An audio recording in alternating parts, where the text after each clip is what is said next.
အားလုံးပဲမင်္ဂလာပါကျွန်မကတော့ Aesthetic and Nutrition ဒေါက်တာဆုမြတ်သွေးပါဒေါက်တာကတော့ဒီနေ့ဒီဒေါက်တာ Rejuve page မှာအမေးများတဲ့မေးခွန်းလေးတွေကိုဖြေကြားပေးမှာဖြစ်ပါတယ်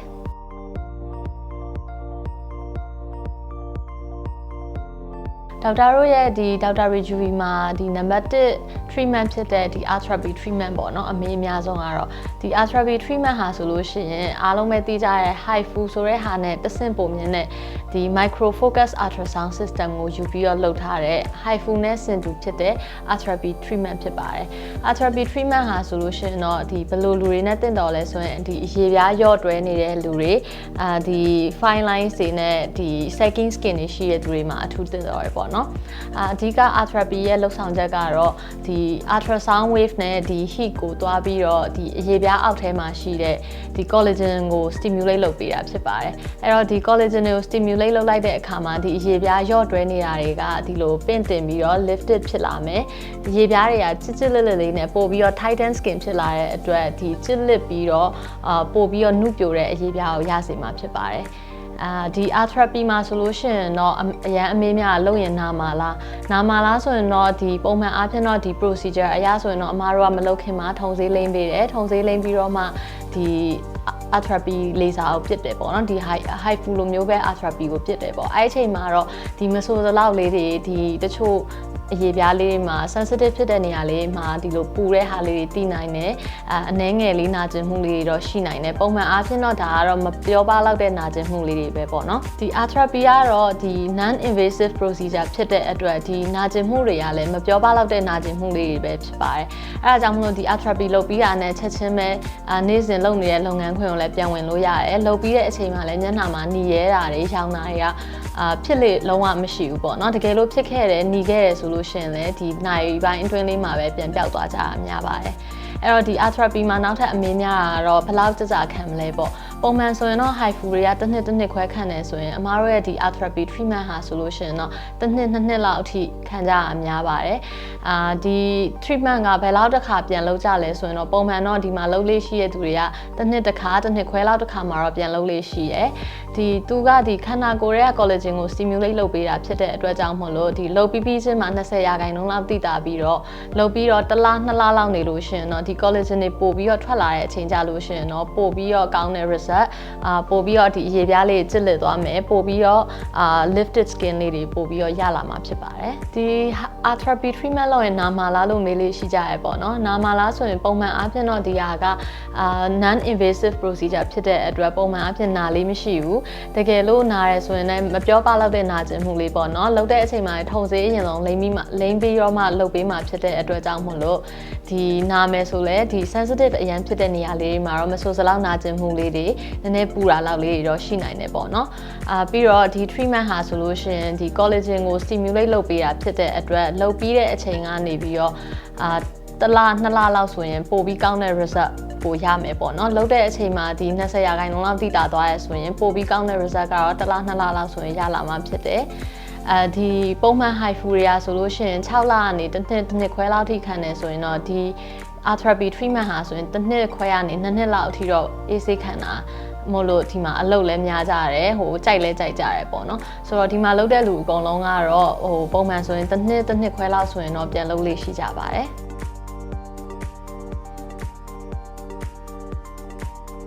ဒေါက်တာတို့ရဲ့ဒီဒေါက်တာ Rejuve ဆေးကမ်းမှာရရှိတဲ့နောက်ထပ် treatment တစ်ခုကတော့ liposuction treatment လေးဖြစ်ပါတယ်ဒီ liposuction treatment လေးอ่ะဆိုလို့ရှိရင်တော့ဒီခန္ဓာကိုယ်မှာမလိုအပ်တဲ့အဆီပိုနေရာတွေဖြစ်တဲ့ဒီမေးစရောက်အဆီတွေလက်မောင်းတွေပေါင်တွေဘိုက်တွေကြောကုန်းတွေမှာရှိတဲ့ဒီအဆီပြင်းတွေကိုအဆီပိုတွေကိုဖယ်ရှားတဲ့နည်းတစ်မျိုးဖြစ်ပါတယ်အဲ့ဒါကတော့ဒေါက်တာတို့ဒီအရေပြားရဲ့ကြွက်သားရဲ့ကြားထဲမှာရှိတဲ့အဆီလွှာတွေကအဆီတွေကိုပိုက်လေးတစ်ချောင်းနဲ့ဆုပ်ထုတ်တာဖြစ်တဲ့အတွက်ဒီခွဲစိတ်မှု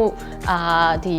ဒဏ်ရာအားဖြင့်တော့ဒီ1 cm လောက်ပဲရှိတဲ့အပေါက်လေးတွေနဲ့ဆုပ်ထုတ်လိုက်တာမျိုးဖြစ်ပါတယ်ဒီ liposuction ပြုလုပ်တော့မယ်ဆိုလို့ရှိရင်တော့အမားတို့ကပုံမှန်အားဖြင့်ဒီဆရာဝန်ကြီးတွေနဲ့တေချာဆွေးနွေးပြီးတဲ့အခါကြလို့ရှိရင်တော့ဒီအဆီထုတ် မဲ့ပမာဏပေါ်မူတည်ပြီးတော့ပေါ့နော်ဒီထုံစင်းနဲ့လုံးမာလားအိတ်စင်းနဲ့လုံးမာလားမေစင်းနဲ့လုံးမာလားဆိုပြီးတော့ဒီဆရာဝန်ကြီးကနေလိုအပ်တဲ့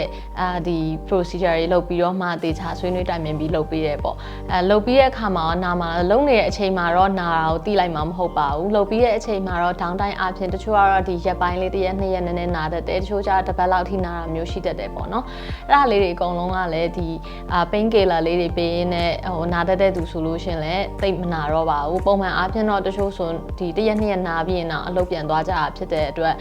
ဒါကလည်းအရင်ပြင်းထန်တဲ့ကုသမှုတွေမှာတော့မပါဘူးပေါ့နော်ဒီ liposuction လုပ်ပြီးသွားလို့ရှိရင်ဘာတွေဆောင်ရန်ရှောင်ရန်လို့မလဲဒီအစီရောချက်ချင်းပြန်တက်မှာလားလို့မေးလေးရှိကြရဲပေါ့နော်ဆိုတော့ဒီအစီရချက်ချင်းပြန်တက်လာမှာဆိုတော့လူတစ်ယောက်နဲ့တစ်ယောက်ကတော့ဒီစားတောက်နေထိုင်မှုပေါ်မူတည်တယ်သူ့ရဲ့ genetic ပေါ်မူတည်တယ်နောက်ပြီးတော့ကျတော့ဒီလေ့ကျင့်ခန်းလုပ်တဲ့ပေါ်မူတည်ပြီးတော့အစီပြင်အနည်းအများပြန်တက်တဲ့ဟာတော့ကွာခြားမှုရှိပါတယ်အဲ့တော့ဒီလုပ်ပြီးသွားလို့ရှိရင်တော့ပုံမှန်အားဖြင့်ထိမ့်သိမ်းနေဆိုလို့ရှိရင်တော့ရေများများတောက်ပေးတာမျိုးပုံမှန်လေ့ကျင့်ခန်းလေးတစ်ပတ်ကို3ရက်လောက်လုပ်ပေးတာမျိုးအစားအသောက်လေးစင်စင်တာမျိုးဆိုရင်တော့သူ့ရဲ့ဒီအစီပြန်တက်တဲ့ဟာကိုထိမ့်သိမ့်ပြီးသားဖြစ်မယ်ပေါ့နော်ဒီ liposuction procedure ဟာဆိုလို့ရှိရင်ဒီရှိပြီးသားအစီတွေကို permanent removal လုပ်ပေးလိုက်တာပေါ့ဒီခန္ဓာကိုယ်မှာမလိုတဲ့နေရာအစီတွေကိုတော့ထုတ်ပေးလိုက်ပြီးပြီဒါပေမဲ့လက်ကြံခဲ့တဲ့အစီပြင်ပမာဏနည်းနည်းလေးကတော့ရှိအောင်မှဖြစ်တဲ့အတွက်ကိုကဒီလိုအပ်တဲ့ပမာဏထက်စားသုံးတာတွေရှိလိုက်တယ်ဆိုလို့ရှိရင်ဒီကိုသုံးလိုက်တဲ့အားနဲ့စားလိုက်တာနဲ့မမျှဘူးဆိုလို့ရှင်တော့ဒီရှိပြီးသားအစီကလည်းပြန်တက်လာမယ်နောက်ထပ်အစီဖို့တွေလည်းပြန်စုလာမယ်ဆိုလို့ရှိရင်တော့ဒီအစီပြန်တက်နိုင်တာပေါ့နော်အဲ့ခါကျတော့ကိုယ့်ဘက်ကနေလည်းဒါလုပ်ပြီးပြီဆိုလို့ရှိရင်တော့ဒီထိမ့်သိမ့်ဖို့ကတော့အစားအသောက်နဲ့လေ့ကျင့်ခန်းလေးလိုက်ထိမ့်သိမ့်ဖို့လိုမယ်နောက်ပြီးတော့ဒါ body contouring လုပ်ပေးထားဖြစ်တဲ့အတွက်ဒီ procedure လုပ်ပြီးသွားရင်တော့ဒီလုပ်ထားတဲ့နေရာမှာနည်းနည်းကျက်တဲ့အဝတ်စားလေးတွေဝတ်ပေးတာမျိုးပေါ့နော်အဲ့ဒါဆိုရင်တော့သူ့ရဲ့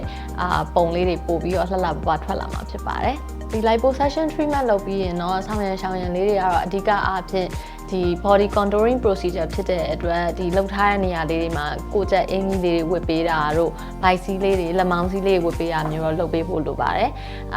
နောက်ပြီးတော့ဒီ liposuction လုပ်ထားတဲ့အတွက်ဒီအစီတွေပြန်မတက်အောင်အဓိကထိမ့်သိမ့်ဖို့ကတော့ဒီရေများများတောက်ပေးရမယ်ပုံမှန်လေ့ကျင့်ခန်းလေးတွေကိုတစ်ပတ်ကို3ချိန်လောက်လုပ်ပေးတာမျိုးအစားလေးတွေထိမ့်ပေးတာမျိုးပေါ့နော်အစားကတော့အဓိကတော့ healthy diet လေးနဲ့လိုက်ပေးမယ်ဆိုလို့ရှိရင်တော့ဒီအစီကတော့ပုံမှန်ပြန်တက်ဖို့ကတော့တော်တော်လေးကြာပါတယ်သူကတော့အဓိကအားဖြင့်ဒီရှိပြီးသားအစီတွေကို permanently removal လုပ်ပေးလိုက်တာဖြစ်တဲ့အတွက်ဒီရှိတဲ့အစီကတော့အကုန်လုံးထုတ်ပေးလိုက်ပြီးပြီဒီလက်ကြံခဲ့တဲ့အစီနည်းနည်းလေးကနေတော့ပြန်မတက်အောင်လို့မိမိတို့ဘက်ကနေပြီးတော့အနှဲငယ်ထိမ့်သိမ့်ပေးဖို့လိုပါတယ်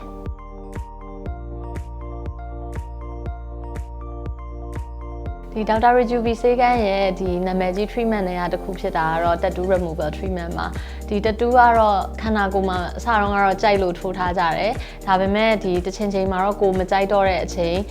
ဒီနိုင်ငံခြားရေးသွားပြီးအလုပ်လုပ်ဖို့အတွက်ဒါတွေကိုပြန်ဖြတ်ချင်တယ်ဆိုလို့ရှိရင်တော့ဒီဒေါက်တာ Rejuve မှာကတော့ဒီလေဆာနဲ့ပဲဒီခန္ဓာကိုယ်ကမလိုအပ်တဲ့စိတ်မြင့်တွေကိုပြန်ဖြတ်ပေးတယ်ပေါ့နော်အဲ့ခါကြလို့ရှိရင်တော့ဒီ tattoo မှာတော့ဖြတ်တဲ့အချိန်မှာထုံစည်းလေးလိမ့်ပေးတယ်ထုံစည်းလေးလိမ့်ပြီးတော့မှဒီဟာကိုလေဆာလေးနဲ့ပြန်ဖြတ်ပေးတယ်ဒီလေဆာနဲ့ဖြတ်တဲ့အချိန်မှာတော့ဒီ tattoo ဆေးမြင့်တွေကိုသွားပြီးတော့ဒီလေဆာကနေဖြိုခွဲပေးတာဖြစ်တဲ့အတွက်မဆိုးစလောက်လေးနာကျင်မှုလေးတော့ရှိတယ်ပေါ့နော်ဒီအမေများရဲ့မေကွန်လေးတစ်ခုကတော့ tattoo တွေကဖြတ်ပြီးသွားလို့ရှိရင်အရာထင်ပြီးကြံခဲ့မှာလားအမာရွတ်ထင်မှာလားပေါ့နော်ဆိုတော့ပုံမှန်ဆိုရင်တော့ဒီလေဆာနဲ့ဖြတ်တဲ့တန်းကြောင့်မို့လို့တော့အမာရွတ်ထင်တာတွေအရာကျန်တာတွေမရှိပါဘူးဒါပေမဲ့ဒီအရေပြားရဲ့တုံ့ပြန်မှုအရာတော့ဒီလေဆာကိုတုံ့ပြန်တဲ့အချိန်မှာဒီအမာရွတ်မဖြစ်အောင်တော့ဒီဆေးကန်းကပေးလိုက်တဲ့လိန်ဆေးလေးတွေလိန်ဖို့နေဘူးမထိဖို့အဲ့ဒါမျိုးလေးတွေတော့လိုက်ပြီးတော့ဆောင်ရန်ရှောင်လန်းလေးတွေလုပ်ဖို့တော့လိုပါတယ်ဒီတက်တူးကလေဆာနဲ့ဖြတ်လိုက်တဲ့အချိန်မှာတော့တခါလေအခက်မသိလို့ရှိရင်ဒီအပူလောင်မျိုးရေကြည်ပူလေးတွေထားတာမျိုးရေပြားလေးဖောင်းနေတာမျိုးတော့တခါလေဖြစ်တတ်တယ်ပေါ့နော်အဲ့ခါကျရင်တော့ဒီဟာလေးကိုတေချာဂရုတစိုက်လေးနဲ့လိမ့်စေးလိမ့်ပြီးတော့ဒီရေပြားဖက်တွေဆွဲမခွာဖို့မလန်သွားဖို့တော့လိုတယ်ပေါ့နော်ဒီရေပြားဖက်တွေလန်သွားခဲ့တယ်ဆိုရင်တော့အဲ့ဒါကြောင့်မို့လို့တော့အမာရွတ်ဖြစ်နိုင်တယ်ဒီလေဆာနဲ့တက်တူးဖြတ်တဲ့အတွက်ကြောင့်မို့လို့တော့အမာရွတ်ကတော့လုံးဝမဖြစ်နိုင်ဘူးပေါ့နော်နောက်ပြီးတော့ဒီတက်တူးဖြတ်ပြီး ရင်ဒီအရေးပြားပုံမှန်အတိုင်းကုန်ကြံခဲ့မှာလားဆိုလို့ရှိရင်တော့ဒီလုံးဝဘာမှမထိုးထားအရေးပြားလို့တော့တပြေးညီချောမွတ်နေတာမျိုးတော့တချို့မှလည်းဖြစ်တယ်တချို့မှလည်းမဖြစ်ဘူးပေါ့နော်ဆဆချင်းမှာတော့အရေးကလိုလေးနည်းနည်းလေးပို့ပြီးဖြူနေခဲ့တာမျိုးနည်းနည်းလေးအယောင်လေးပပလေးဒီညိုပြီးကြံခဲ့တာမျိုးတော့ဖြစ်နိုင်တယ်ပေါ့နော်ဒါကလည်းခန္ဓာကိုယ်ရဲ့အရေးပြားအရာလေးစားကိုတုံ့ပြန်တဲ့အချိန်မှာဒီဖြစ်လေးရှိတဲ့သဘောပေါ့နော်ဒါလေးကလည်းတစ်လ2လလောက်နေပြီးတော့တချို့ဆိုလည်း6လလောက်နေတဖြည်းဖြည်းနဲ့ဒီလိုအရေးလေးကြံခဲ့ရဆိုရင်တော့တဖြည်းဖြည်းပျောက်သွားမယ်ပေါ့ဒီဆဆချင်းမှာတော့အဓိကအဖြစ်အမားတို့ဒီနေပူတဲ့ကိုနိုင်ဝစ်ပြီးထွက်ထားရဲဆိုရင်နိုင်ရဲ့အရေးလေးရာဖြူပြီးတော့ကြံနေရမျိုးလောက်လေးကတော့ဖြတ်ပြီးဆဆချင်းမှာတော့ဖြစ်နိုင်တယ်ကြာသွားလို့ရှိရင်တော့အချိန်တိုင်းတူမှေးမှိန်ပြီးတော့အရေးပြားတဖြည်းဖြည်းပြန်ညီလာမယ်ပေါ့နော်ဒီ tattoo removal လုပ်တဲ့အချိန်ကြာလို့ရှိရင်ဘယ်နှစ်ချိန်ကြာမှလဲဘယ်လောက်ကြာမှလဲဆိုရယ်မေးခွန်းတွေကတော့အမေးများတယ်ပေါ့ဒီ tattoo ကတော့ဆဆချင်းတော့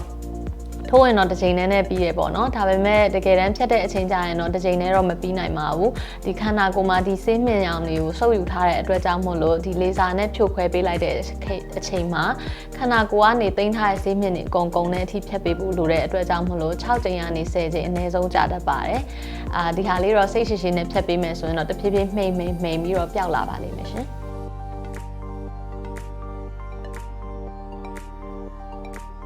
်ဒေါက်တာတို့ဒီဆေးကမ်းမှာလာပြီးတော့လုံးလေးရှိရဲ့နောက်ထပ် treatment လေးတစ်ခုကတော့ဒီ eye bag ပေါ့နော်ဒီမျက်အိတ်ပေါ့မျက်အိတ်ဒီမျက်လုံးအောက်မှာမျက်အိတ်တွဲနေတာတွေမျက်တွင်းညူတာတွေပေါ့အဓိကအဖြစ်မျက်အိတ်ကိုဘာလုပ်ကမလဲလို့မေးလေးရှိပါတယ်မျက်အိတ်တွေကတော့ဘာလုပ်လို့ရလဲဆိုလို့ရှိရင်တော့အဓိကအားဖြင့်တော့မျက်အိတ်ကအစီကြောင့်မလို့ဖြစ်တဲ့မျက်အိတ်တွေဆိုရင်တော့ဒီမျက်အိတ်ကိုခွဲစိတ်ပြီးတော့ဒီမျက်အိတ်ထဲကအစီအိတ်လေးတွေထုတ်ပြီးတော့ပြန်ပြီးထုတ်လိုက်တဲ့ဟာမျိုးပေါ့နော်အဲ့ဒါမျိုးဆိုရင်တော့လုံးဝပျောက်သွားမယ်ပြီးရင်ဒီဟာကလည်းပြန်ဖြစ်ဖို့က9နှစ်10နှစ်အနည်းဆုံးခံတယ်ပေါ့အဲ့တော့ဒီလုတ်ပြီးွားလို့ရှိရင်လည်းဒီမျက်အိတ်ကဒီမျက်အိတ်ရှိနေဖောင်းနေဟာတွေကိုဖယ်ထုတ်လိုက်တယ်အစီအိတ်ကိုဖယ်ထုတ်လိုက်တယ်ပိုနေတဲ့အရေပြားလေးတွေကိုဖြတ်ပြီးတော့ဒီမျက်ခမ်းလေးမှာပဲဆွဲပြီးတော့ချုပ်ထားဖြစ်တဲ့အတွက်ဒီခွဲကြောင်းလေးကလည်းမဆိုးစလောက်ပလေးပဲလုတ်ပြီးတဲ့အချိန်တစ်ပတ်လောက်ပြီးရင်တော့တချို့ဆိုရင်တိတ်မသိတာတော့ဘူးတစ်လားလောက်ဆိုရင်တော့လုံးဝပျောက်တလောက်နီးပါးဖြစ်သွားပြီပေါ့နော်ဒီနောက်ဆုံး result ကတော့ခွဲစိတ်တာတစ်ခုရဲ့နောက်ဆုံး result ကတော့3လကနေ6လဆောင်ရမှာဖြစ်တဲ့အတွက်ဒီနားမှာရှိတဲ့ဒီမျက်အိတ်ခွဲထားတဲ့အရေးကြောင်းလေးတွေကတော့3လ6လဆိုရင်ပျောက်သွားမှာဖြစ်ပါတယ်ဒီနောက်ထပ်နီလန်တစ်ခုကတော့ဒီအသစ်ထွက်တဲ့နီလန်နေအရာပေါ့နော်ဒီနားလေးမှာဒီမျက်အိတ်တွဲတဲ့ဟာအကြောင်းရင်းတွေကတော့အမျိုးမျိုးရှိတဲ့နေရာမှာဒီအရေးကြောင်းတွေဖြစ်နေတဲ့မျက်တွင်းတွေညိုနေတယ်ဆိုတဲ့ဟာတွေကိုဖျောက်ရင်းနဲ့ဒီမျက်အိတ်ဖောင်းတဲ့ဟာကိုပါဒီဆေးလေးတွေထိုးရင်းနဲ့တဖြည်းဖြည်းနဲ့ရော့လာအောင်တော့လုပ်လို့ရတယ်ပေါ့နော်ဒါမဲ့ဒေါက်တာရဲ့ recommended နီလန်ကတော့ဒီမခွဲစိတ်ချင်သေးဘူးခဏလောက် temporary ထိန်းထားခြင်းနဲ့ဆိုလို့ရှိရင်တော့ဒီဖောင်းတာနဲ့ဒီခြိုက်နေတဲ့ကြားမှာခြိုက်တဲ့နေရာလေးကိုဖြည့်ပြီးတော့ဒီမျက်အိတ်ကိုဖြည့်လိုက်တဲ့သဘောမျိုးပေါ့နော်မျက်တွင်းကျနေရာလေးကိုဖြည့်လိုက်တယ်ဆိုရင်တော့တပြေးညီပြီးတော့ပြန်ပြီးတော့ကြည်ကောင်းပြီးတော့ပြန်နုပြိုသွားမယ်ပေါ့တကယ်လို့လုံးဝအပီးတိုင်ပြောက်ချင်တယ်ဆိုလို့ရှိရင်တော့ဒီမျက်အိတ်ဖောင်းတဲ့ဟာကို surgical removal လုပ်လိုက်တာကတော့ပိုပြီးကောင်းတဲ့ result ပိုကြခံတဲ့ result ကိုလည်းရနိုင်ပါတယ်ဒီမျက်အိတ်တွေကဘာကြောင့်ဖြစ်လဲဆိုလို့ရှိရင်ဒီမျက်အိတ်တွေကတော့နီလန်မျိုးအကြောင်းမျိုးကြောင့်ဖြစ်နိုင်တယ်ပေါ့နော်ဒီ genetics အရာမျိုးလိုက်ပြီးဖြစ်တာလားအေးရေးပြတ်တာများလို့ဖြစ်တာလားအငံနေစားပြီးတော့ဒီ salt and water retention ကြောင့်မလို့မျက်အိတ်တွေပိုဖောင်းလာတာလားပေါ်မူတည်ပြီးတော့ဒီမျက်အိတ်ကိုကြည့်ပြီးတော့မှဒီဆောင်ရန်လေးတွေကတော့ကိုယ့်ဘက်ကို home remedies အရာတော့ဒီ eye cream တွေလိမ့်မယ်ဗာညာလုပ်တယ်ပေါ့နော်ဒါပေမဲ့လုံးဝပျောက်ဖို့အတွက်ဆိုလို့ရှိရင်တော့ခုနလိုမျိုးဒီ surgical removal သို့မဟုတ်eye bag ဒီခြိုက်နေတဲ့နေရာကို filler လေးဖြည့်ပြီးကူလိုက်တာကတော့အကောင်းဆုံးနည်းလမ်းဖြစ်ပါတယ်